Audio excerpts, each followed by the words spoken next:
All right, everyone, buckle up because today we're diving deep, really deep into the wild world of global finance. And let me tell you, things are changing faster than ever. We've got a whole stack of reports and articles, and they all seem to be pointing towards something huge. It's like, remember the early days of the internet?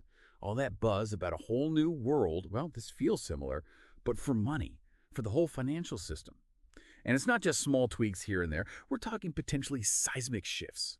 To kick things off, let's talk about one of the most, shall we say, interesting things we came across in our research. China. Yeah, China. Straight up called George Soros a global terrorist. And if that wasn't enough, they also labeled him the, wait for it, son of Satan. I mean, wow, right? That's not exactly subtle diplomacy. This is a huge signal, a very loud and clear message about how China views certain figures in the West, particularly those seen as, well, let's just say, those who have historically benefited from the existing financial order.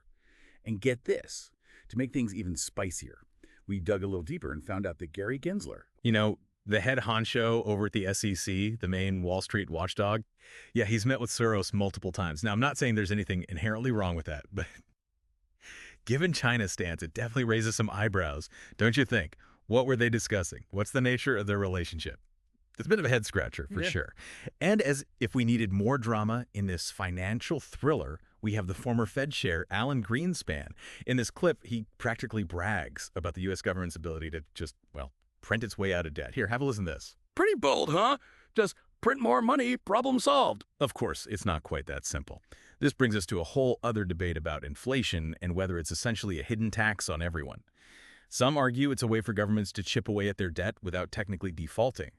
But at the end of the day, it's everyday people who feel the pinch when prices keep going up. What's really fascinating here is how all these seemingly separate threads, Soros, China, US debt, they're all intertwined. It's like they're part of a much larger story, a story about power, about control, about the future of the global financial system. Let's talk about Soros for a second. Now, regardless of your opinion of him, you can't deny the man's had a massive impact on the financial world. He's known for making these huge, audacious bets, and they often send shockwaves through the entire system. We're talking about those Soros moments, those times when his actions trigger huge swings in currencies or markets. Love him or hate him, he's a force to be reckoned with. So when China comes out with such a strong statement against him, it's more than just a personal attack. It's strategic, it's calculated, it's them sending a message to the world. It's basically saying, we're not afraid to challenge the established order, the Western-dominated financial system that you represent. And it's not just talk either. We're seeing action to back up these words, and not just from China. Take India, for example. They're quietly but steadily reducing their reliance on the U.S. dollar, especially when it comes to trade deals with those BRICS nations. Brazil, Russia, India, China, South Africa, that group. They're looking for alternatives, ways to do business without always going through the U.S. dollar. And then there's Nigeria. They're going even further, completely ditching the dollar for their oil sales. That's a big deal, folks. Oil, that black gold, has been traded in dollars for decades. And now one of Africa's largest producers is saying, no thanks, we'll take our own currency instead. And if you think that's wild, even Australia, a country often seen as closely aligned with the U.S., is starting to explore its options. Their central bank, along with the Treasury, is actively looking into launching their own central bank digital currency.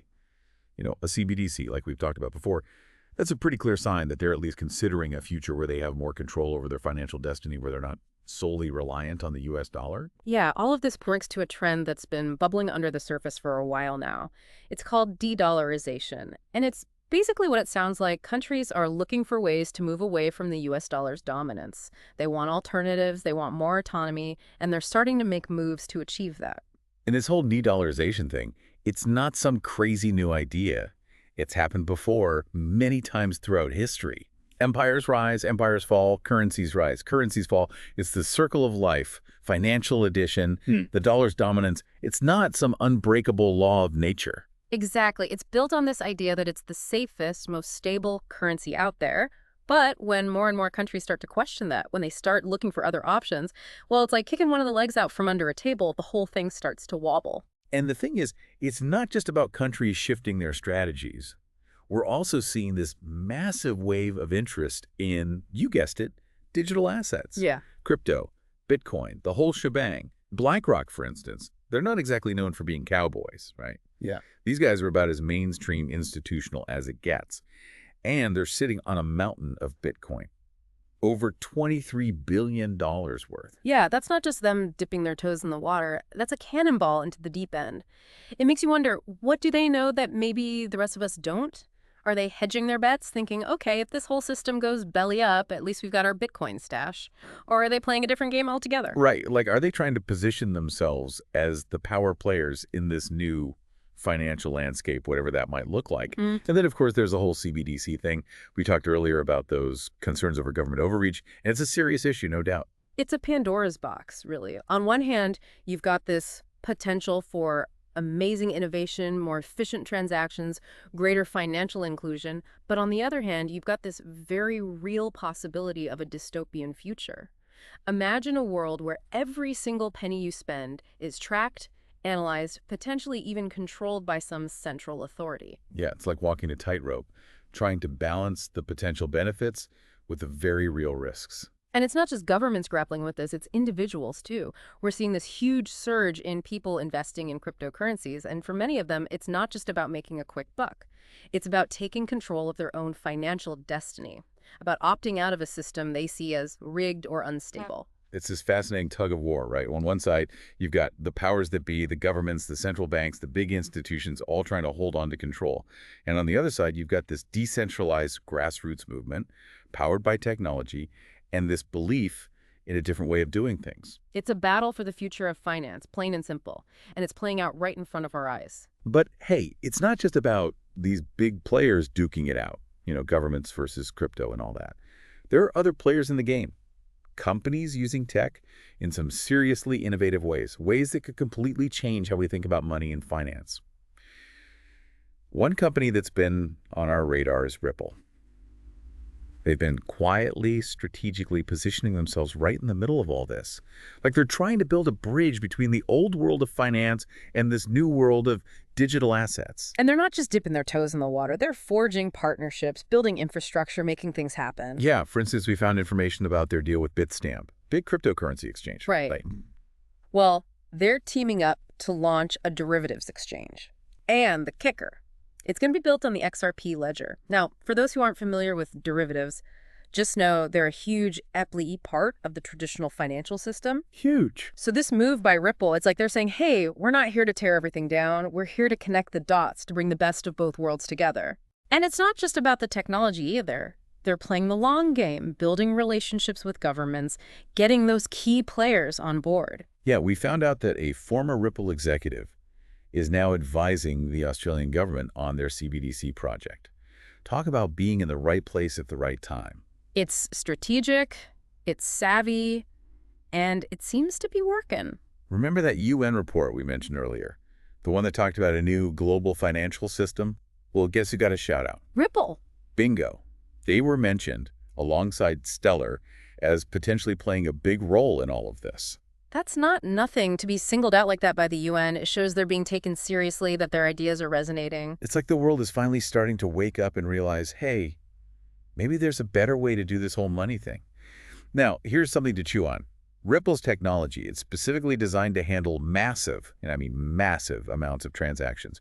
We're talking the kind of volume that happens in the derivatives market, potentially all of it. That's a bold claim, no doubt. Right. And whether they can actually pull it off, well, that's a whole other story. But it just goes to show you the scale of their ambition. They're not just trying to get a foot in the door, they're trying to build a whole new house. Exactly. And that brings us back to that key question we keep coming back to. Are governments going to embrace this change, or are they going to try to control it? Yeah. Remember that clip from David Andelfato, the economist from the St. Louis Fed? The one where he talked about a Fed coin? That's the one. Well, he actually suggested that a U.S. digital currency could use a system similar to Ripple's XRP ledger. Interesting. Right. It makes you wonder, what's going on behind the scenes? Is the U.S. government, despite all its talk about regulating crypto, actually looking at Ripple's model and thinking, maybe we could learn a thing or two from these guys? It's definitely within the realm of possibility. So as we come up for air after this deep, deep dive into the world of global finance, what have we learned? Well, one thing's for sure, things are changing, and fast. The old order, the one where the U.S. dollar reigns supreme. It's being challenged from all sides. We've got geopolitical tensions, new technologies, and a whole lot of people who are fed up with the status quo and demanding something different. The future of money is being written right now as we speak.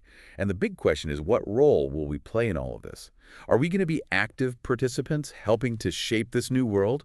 Or are we going to be passive bystanders, just watching it all unfold around us? Those are the questions we all need to be asking ourselves. Well said. Because one thing's for certain, in a world where the only constant is change, knowledge is power. So keep learning, keep exploring, and most importantly, keep diving deep. Until next time.